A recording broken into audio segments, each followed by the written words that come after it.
क्या हम एम्स्टर्डम पहुंच गए? Yes, welcome to Netherlands. और नीदरलैंड जो है यहाँ से 1.5 किलोमीटर दूर है, लेकिन ये जो बोर्ड है वो यहीं पर ही मुझे मिलेगा। यहाँ पर मैंने कार्ड डाला और मेरे $162 कट गए और आगे के कार्ड डिक्लाइन। अबे कार्ड डिक्लाइन कैसे हो गया? मेरे $162 काट लिए हैं इन लोगों ने।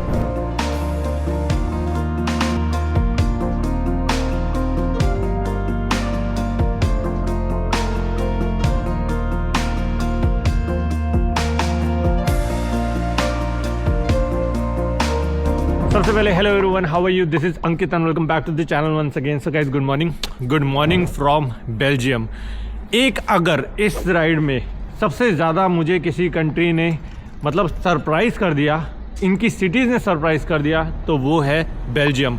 मैं ऑस्ट्रिया के बारे में बहुत सुना था, स्विट्ज़रलैंड के बारे में बहुत सुना था, नॉर्वे के बारे में बहुत सुना था, इटली के बारे में बहुत सुना था, और इन कंट्रीज़ में मैंने बहुत इंजॉय भी किया और अपनी राइड भी मतलब फुल ऑन इन्जॉयमेंट के साथ की।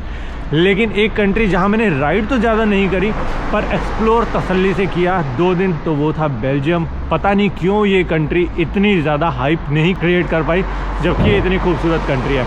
आज का दिन थोड़ा सा मेरे लिए ना इमोशनल टाइप अभी हो गया है विदिन 2-3 मिनट्स, क्योंकि अभी 80 दिन या 82 डेज से प्रतीक और मैं साथ में राइड कर रहे थे। अभी वो यहाँ से जा चुका है नीदरलैंड्स के लिए, और ये हमारी लास्ट यूरोपियन कंट्री होने वाली है, क्योंकि हमारा जो वीज़ा है अब खाली 5 दिन का ही रह गया। तो हमें एनी हाउ अब यूरोप से एग्जिट करके यूके में एंट्री लेनी है। प्रतीक आज तो अपने फ्रेंड के पास रहेगा, लेकिन कल मुझे दोबारा से मिल जाएगा नीदरलैंड, और फिर हम अपनी यूके की राइड स्टार्ट करेंगे। और अगर इस राइड में बेल्जियम में जो मैंने बताया ना कि बहुत सरप्राइज़ कर दिया, उसका एक मेन रीज़न था अपने बॉबी भाई। मैं इनको ऐसे इंट्रोड्यूस करूँगा, ये बॉबी भाई हैं। भाई वर्ड तो हम सबके साथ लगाते हैं, एक दिल से दिल वाला कनेक्शन होता है बॉबी भाई, वैसा आपके साथ है। पता नहीं आज मेरे को थोड़ा सा इमोशनल लग रहा है। उसका मेन रीज़न ये हो सकता है या तो प्रतीक गया, दूसरा मैं अभी अकेला जाने वाला हूँ, उसके बाद यूरोप से एंट्री ख़त्म होने वाली है। एक आपसे जो अलग सा कनेक्शन बना हुआ है ना, तो वो भी ऐसा लग रहा है कि यार क्यों जा रहा हूँ यार, अभी मुझे कुछ दिन यहाँ पर और रहना चाहिए था। 3 घंटे हैं, 3 घंटे में कैचअप कर रहा हूँ तुमको मैं। ये आपने सुन लिया। एक्चुअली मैं तो निकल रहा हूँ यहाँ नीदरलैंड्स के लिए, लेकिन बॉबी भाई को कन्विंस कर लिया कि आप भी आ जाओ नीदरलैंड्स। तो इन्होंने बोला डन है, इनके लिए तो कोई प्रॉब्लम नहीं है, गाड़ी उठाएंगे 3 घंटे में या 2 घंटे में नीदरलैंड जहाँ मैं स्टे करने वाला हूँ वहाँ पर पहुँच जाएंगे। तो देखते हैं आज नीदरलैंड में हम लोग क्या एक्सप्लोर करेंगे। सो अभी तो यहाँ से निकलता हूँ बॉबी भाई। सच में यार मिलते हैं 2 घंटे बाद, 3 सच में कोई बात नहीं। होना चाहिए ना थोड़ा। तो ये खड़ी अपनी मोटरसाइकिल, सारा सामान अपना इसके ऊपर लोड हो चुका है, बस अपने आप को लोड करते हैं और अपनी जो आज की राइड है जो कि है एम्स्टर्डम, उसके लिए निकलते हैं अब यहाँ से। अरे शाबाश, ठीक है मिलते हैं अभी थोड़ी देर में, ठीक है ना? चलो ओके भाई।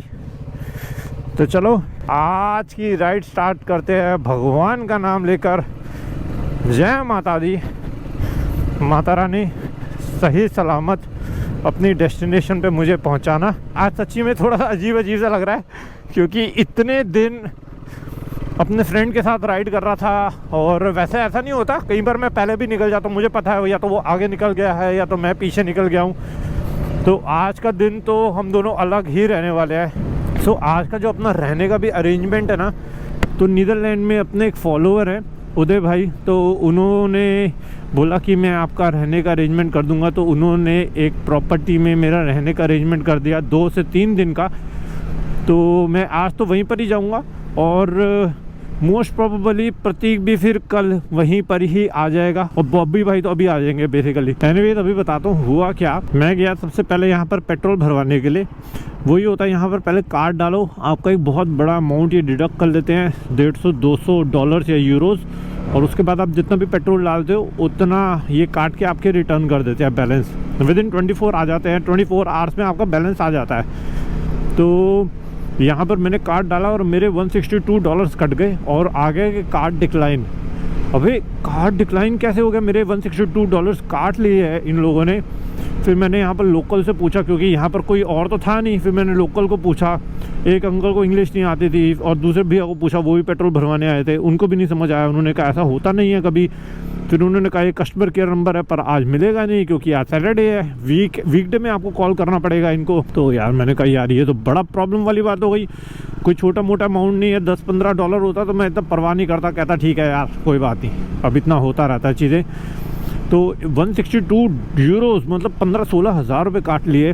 फिर मुझे याद आया कि एक बार ना पहले भी किसी दिन ऐसा हुआ था जिस वक्त मेरे बैलेंस कट गया था, और लोकल से मैंने जब पूछा था तो उन्होंने कहा था कि कोई बात नहीं, आप दोबारा से कार्ड डालो, आपका बैलेंस कट गया, कटने दो कोई बात नहीं। और फिर मैंने दोबारा कार्ड डाला था और उसके बाद मेरी ट्रांजैक्शन अप्रूव हुई थी और मेरा बैलेंस दोबारा नहीं कटा था। अभी भी सेम वैसा ही हुआ कि मैंने अपना कार्ड दोबारा रिस्क लेके डाल दिया और वही हुआ, मेरा बैलेंस नहीं कटा और वो मशीन जो है उसने बोल दिया कि अप्रूव्ड हो चुका है आपकी बारी और आप पेट्रोल डाल लो। तो फिर वो मैंने पेट्रोल डाला और थोड़ी सी जान में जान आई। मौसम कितना ज़बरदस्त हो चुका है यहाँ पर इस समय, अभी मौसम जो है ना धीरे धीरे दोबारा से और ज़्यादा ठंडा होता जा रहा है क्योंकि हम ना नॉर्थ की तरफ दोबारा जा रहे हैं। जब हमने अपनी राइड स्टार्ट करी थी ना, देखो मैं मैप की तरह आपको बताने की कोशिश करता हूँ, आपको एक आइडिया लगेगा। जब हमने राइड स्टार्ट करी थी ना तो यहाँ पर समझो इटली के बाद ऑस्ट्रिया, चेक Republic, Poland, Latvia, Lithuania, Estonia, उसके बाद हम फिनलैंड में गए, फिनलैंड से हम नॉर्वे में चले गए। तो ये जो पॉइंट है ये बहुत ज़्यादा ठंडा वाला एरिया है क्योंकि नॉर्थ हो गया ये वाला।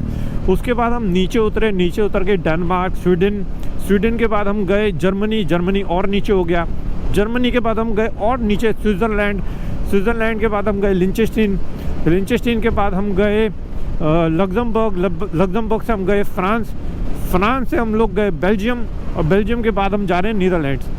तो ये जो एरिया है पूरा ऊपर से नीचे घूम के ना हम फिर वापस थोड़ा टॉप एरिया में आ चुके हैं और यहाँ पर जो है मौसम ठंडा होना शुरू हो चुका है क्योंकि जैसे जैसे आप नॉर्थ एरिया में जाते हो वैसे वैसे ठंडा एरिया होना शुरू हो जाता है। पर यह है कि हमारी इस समय किस्मत बहुत सही है, इस समय तक तो बहुत ज़्यादा ठंडा वेदर होता है, लेकिन लकीली वो एक्सट्रीम लेवल वाला ठंडा वेदर अभी नहीं है। बाकी नीदरलैंड भी एक ऐसी कंट्री है जिसको मैं ना बहुत ज़्यादा मोटरसाइकिल पे एक्सप्लोर करने नहीं वाला। मैं फिर कभी आऊँगा ना तो डेफिनेटली मोटरसाइकिल पे एक्सप्लोर करूँगा। अभी 85 डेज़ के आसपास हो चुके हैं ना, बॉडी को ना थोड़ा रेस्ट की भी ज़रूरत है क्योंकि ये राइड इतनी ज़्यादा हेक्टिक होती है ना, क्योंकि आपको रोज़ राइड करनी होती है, रोज़ डाटा कॉपी करना होता है, रोज़ एडिटिंग करनी होती है, रोज़ खाना बनाना है, रोज़ खाने का अरेंजमेंट करना है, रोज़ आपको घूमने जाना है। तो ये राइड बहुत ज़्यादा हेक्टिक हो जाती है और आपको रोज़ वेदर कैसा भी वेदर हो उसमें आपको बाइक चलानी होती है। इतना सही रूट लग रहा है इस समय, ऐसा लग रहा है कि ये पहले जो होगी ये पूरी एक लैंड होगी, उसके बीच में से ये पूरी रोड निकाली है। पूरे मिडोज दिख रहे हैं, ऐसा लग रहा है उधर भी पूरे मिडोज होंगे, इधर भी आगे मिडोज होंगे और बीच में इतनी प्यारी सी रोड बनी हुई है।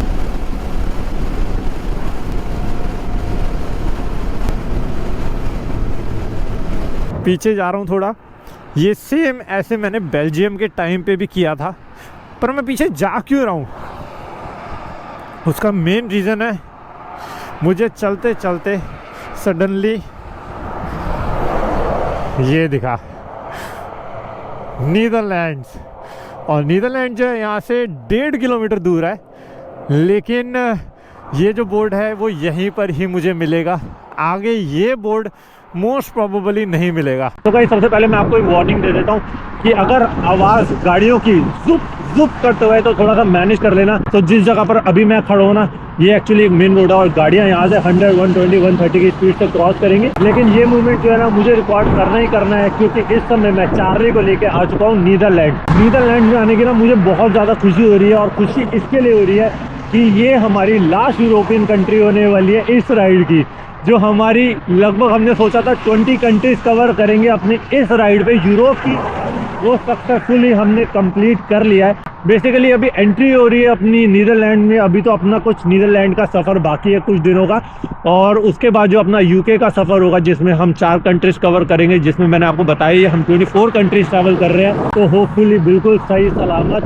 भगवान के आशीर्वाद से कंप्लीट हो जाए। तो ये मूवमेंट जो है ना मुझे हर हाल में रिकॉर्ड करना ही करना था, इसके लिए मैं यहाँ से लगभग 50 मीटर आगे चला गया था। मुझे नीदरलैंड्स का बोर्ड बहुत देर के बाद दिखा था जब मैं बिल्कुल इस पॉइंट तक आ गया था। और मैप में भी क्या होता है, जब आप बॉर्डर क्रॉस कर रहे होते हो ना तो ना आपको एक ब्लैक कलर की बहुत हार्ड लाइन दिख जाती है, तो आपको पता लग जाता है कि आपने बॉर्डर क्रॉस कर लिया। अपार्ट फ्रॉम दैट आपको पता नहीं लगता बॉर्डर आपने क्रॉस कर लिया अगर आपको ऐसा कुछ बोर्ड नहीं दिखता। और अभी यही हुआ, यहाँ से अभी नीदरलैंड जो है ना 1.5 किलोमीटर दूर है, तो ब्लैक लाइन अभी दिखने का तो कोई मतलब ही नहीं था। 1.5 किलोमीटर आगे जाऊँगा, आपको दिखाऊंगा कैसे ब्लैक लाइन दिखते हैं मैप में, तब आपको पता लगता है कि आपने एक इंटरनेशनल बॉर्डर क्रॉस कर लिया। लेकिन ये बोर्ड मुझे आगे दोबारा मिलना नहीं था, इसकी वजह से मैं यहाँ पर रुका, अपनी लाइफ टाइम मेमोरी क्रिएट कर रहा हूँ कि मैं चार्ली को लेकर यहाँ पर आ चुका हूँ। तो मैं बीच में ज़्यादा रुका नहीं क्योंकि प्रॉपर हाईवे ही है। तो अभी और लगभग मुझे लगता है कि मुझे 160-170 किलोमीटर के आसपास और जाना है, जो आज का अपना लोकेशन होने वाला है।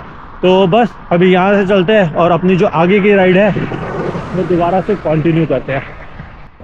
नीदरलैंड्स में एंट्री करते ही ज़्यादा बड़ा तो ऐसा नहीं दिख रहा, डीप फॉरेस्ट तो नहीं दिख रहा, बट फिर भी लग रहा है कि कोई आसपास अच्छा घना फॉरेस्ट है भाई।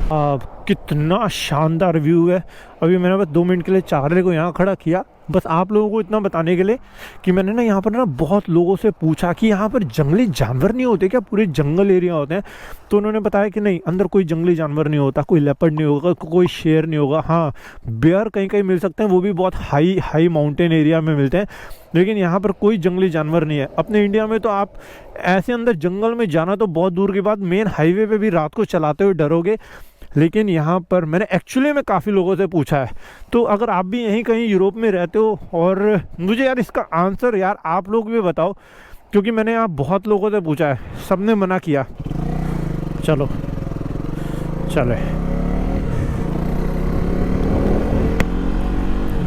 सो अभी पहला बोर्ड आ गया एम्स्टर्डम के लिए। सो हमें जाना है एम्स्टर्डम, जो one of the most happening city है नीदरलैंड की।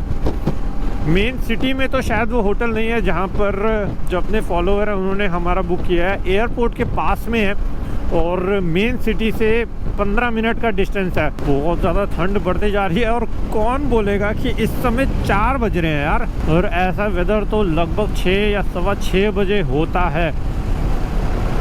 गजब ही है यार। और जैसे जैसे हम और आगे की तरफ बढ़ेंगे, जो ये अंधेरे का प्रकोप है ना, और जल्दी जल्दी पड़ेगा भाई साहब। तो नीदरलैंड जो है ना यहाँ से और 81-82 किलोमीटर्स दूर है, और जो अपना आज का ठिकाना है वो है 86 किलोमीटर्स दूर। तो वो जो रिमझिम टाइप की बारिश होती है ना, वो यहाँ पर अभी स्टार्ट हो चुकी है, और जहाँ पर नज़र जा रही है दूर दूर फॉगी और क्लाउडी दिख रहा है। और जितने भी हमें लोग मिले ना जो ट्रैवलर्स हैं, तो उन्होंने एक बात बताई है कि जब आप स्कॉटलैंड में जाओगे ना, आपको ना ऐसे टाइप का वेदर देखने को मिलेगा।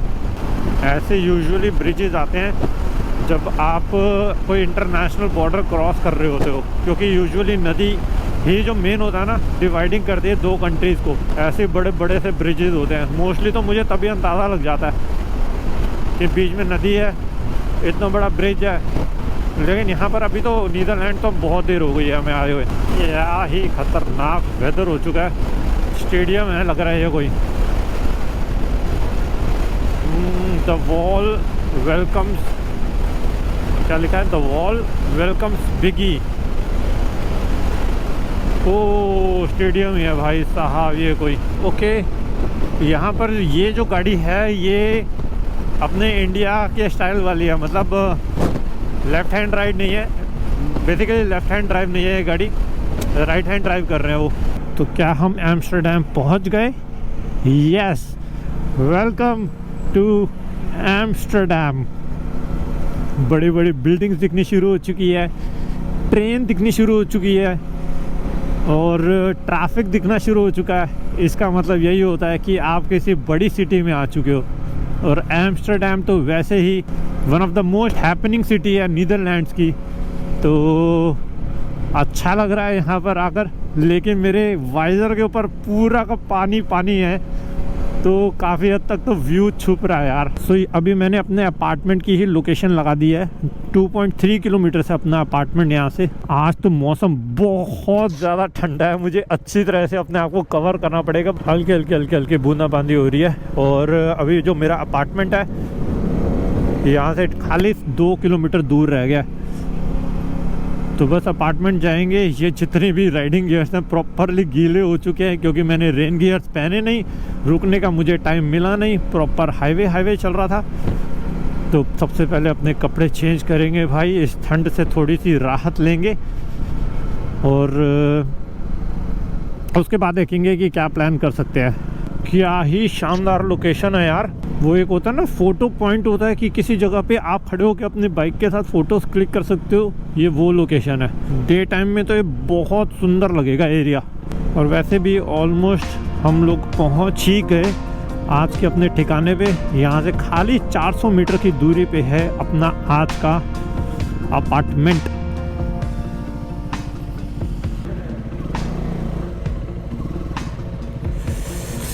ओह हाँ ठीक है, अभी तो नहीं लगेगी। बहुत लोग मिलते हैं ना, वो इसलिए ज़्यादा खुश होते हैं कि इंडिया की नंबर प्लेट दिखती है। तो ठंड बहुत है यार। Thank you.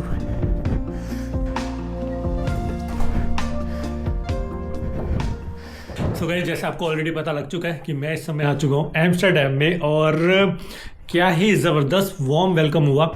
ये अपार्टमेंट जो है ये एक्चुअली मैंने बुक नहीं किया। मैंने आपको मॉर्निंग में ही बताया था ना कि मेरे एक फॉलोअर है, तो मुझे काफ़ी टाइम से बोल रहे थे कि अंकित भाई जब भी आपका नीदरलैंड्स में एम्स्टर्डम में चक्कर लगेगा ना तो ज़रूर मुझे बताना, मैं आपको होस्ट करना चाहूँगा। तो मैंने उनको कैजुअली बताया था कि मैं इस डेट को पहुँच रहा हूँ, और उन्होंने 1 दिन 2 दिन 3 दिन के लिए उन्होंने ये अपार्टमेंट मेरे लिए बुक कर दिया। और जस्ट अभी उनसे बात हो रही थी तो उन्होंने बोला कि अंकित भाई आपको 4 दिन रहना है, 5 दिन रहना है, 6 दिन रहना है, 7 दिन रहना है, कोई इशू नहीं है, आप आराम से यहाँ पर रिलैक्स करो। और इतना अच्छा लगा ना ये बात सुन के। ऑब्वियसली 3 दिन से ज़्यादा मैं यहाँ पर रुक भी नहीं सकता क्योंकि मेरे फ्रेंड्स का जो है वो वीज़ा एक्सपायर हो रहा है। दो मेरे पास कुछ दिन एक्स्ट्रा पड़े हैं वीज़ा, लेकिन मैं भी उनके साथ एग्जिट कर जाऊँगा। वो सारी चीज़ें ना बाद में बताऊँगा या फिर नेक्स्ट व्लॉग में सारी डिटेल्स में ये चीज़ें डिस्कस करेंगे। लेकिन अभी जो स्पेशल कुछ मूवमेंट्स उदय ने मेरे लिए किए ना, वो मैं आपको बताना चाहूँगा। जैसे ही यहाँ पर मैंने रूम में एंट्री करी ना, तो यहाँ पर डोर पे लॉक होता है, तो वो हमेशा सेट करना पड़ता है। तो उदय ने स्पेशली मेरी मोटरसाइकिल का जो नंबर है 5584, तो लॉक जो डोर पे लॉक होता है ना 5584, मेरे नंबर मोटरसाइकिल का उन्होंने सेट कर रखा था। जो एक बहुत छोटी सी चीज़ है लेकिन वो स्पेशल फील कराती है। मैं यूजुअली जब भी अपार्टमेंट में जाता हूँ ना, तो मैं मोस्ट ऑफ द टाइम वो कोड भूल जाता हूँ, तो मुझे अपना फ़ोन खोलना पड़ता है, चेक करना पड़ता है क्या कोड है। तो ये एक अपार्टमेंट ऐसा होने वाला है जहाँ मैं कोड बिल्कुल भी नहीं भूलने वाला। और यहाँ पर जैसे ही मैंने एंट्री करी ना, तो मुझे यहाँ पर देखने को मिला मेरा YouTube चैनल का पेज। सो जिस पल का इंतज़ार था वो आ गया। सो हमारे बॉबी भाई जो है वो यहाँ पर आ चुके हैं, और लगभग अभी टाइम हो रहा है यहाँ पर 7:30 बजे है, और उदय ने जो अपना डिनर है वो रेडी कर दिया है। सो हेलो अंकित भाई, welcome to Amsterdam. Thank you so much. सबसे पहले हमारे बॉबी भाई आ गए हैं, जिनका मैं कह रहा था कि बहुत देर से इंतज़ार है। So finally he is here, but the man Uday. पहले अंदर चले फिर बात करेंगे ना। सो यही है उदय जिनके बारे में बता रहा था। तो इनसे एक्चुअली मिलके, और पहली बात बता दूं कि मैं पहली बार ही उदय से मिल रहा हूं, और इससे पहले मैंने बस इनसे इंस्टाग्राम पे ही बात करी है, और इन्होंने ही मुझे इनफैक्ट इनवाइट किया था कि अंकित भाई आप जब भी नीदरलैंड्स में आओगे, एम्स्टर्डम पे आओगे, तो ज़रूर यहाँ पर आना। और मुझे एक्चुअली इतना एक्सपेक्टेड नहीं था, मुझे लगा था कि ठीक है थोड़ी देर मिलेंगे, बातें करेंगे, लेकिन 1 मिनट में ऐसा होता है ना कनेक्शन बनता है। Exactly. बात करने में कनेक्शन बनता है। Yeah. अभी जैसे हमारे बॉबी भाई भी हैं, मेरी ऑडियंस को पता है जी। कि जैसे उनसे कनेक्शन बन गया, वैसे ही मुझे लगता है कि मेरा आपसे भी कनेक्शन बन गया। मेरा इतना यूजुअली बहुत जल्दी कनेक्शन नहीं बनता। मैं बहुत लोगों से मिलता हूँ क्योंकि ट्रैवलिंग ये आपका वीडियोस बहुत देखते हैं ये। वही बता रहे हैं उसको। वही बता रहे हैं, तो मैं वही बता रहा हूँ कि मेरा बहुत ऐसा इतना इजी कनेक्शन नहीं बनता। मिलता हूँ लोगों से, दिन में 50 लोगों से मिलता हूँ, ट्रैवलिंग करता हूँ, बातें करता हूँ, जो इंस्टेंट कनेक्शन होता है वो थोड़ा सा कम होता है। तो अभी तो उधर थोड़ा सा आगे होता है। तो सबसे पहले ये बताओ कि आपने कैसे मुझे, मतलब वीडियोस देखा आपने, या कैसे आपने मुझे रीच आउट किया? या मैंने आपके वीडियोस ना, जो लद्दाख की सीरीज थी वो जब बना रहे थे आप अरुणाचल प्रदेश वो सब गए थे, जब से फॉलो होता हूँ आपको। जब आप यूरोप सीरीज बना रहे हो, हर एक एपिसोड देखा मैंने। Okay. इतना इंस्पायर किए वो वीडियो, इसीलिए जब मैं आपको मेरे ख्याल से 2-3 महीने पहले से आपको मैसेज कर रहा हूँ Right. कब आ रहे हो Right. तो इसीलिए आपको इनवाइट किया, तो आप आ गए। You are for real. Really, he's a great inspiration for many of our Indians, and I'm really proud of him, and he's making India very proud. Thank you so much. Thank you so much. Yeah. Okay.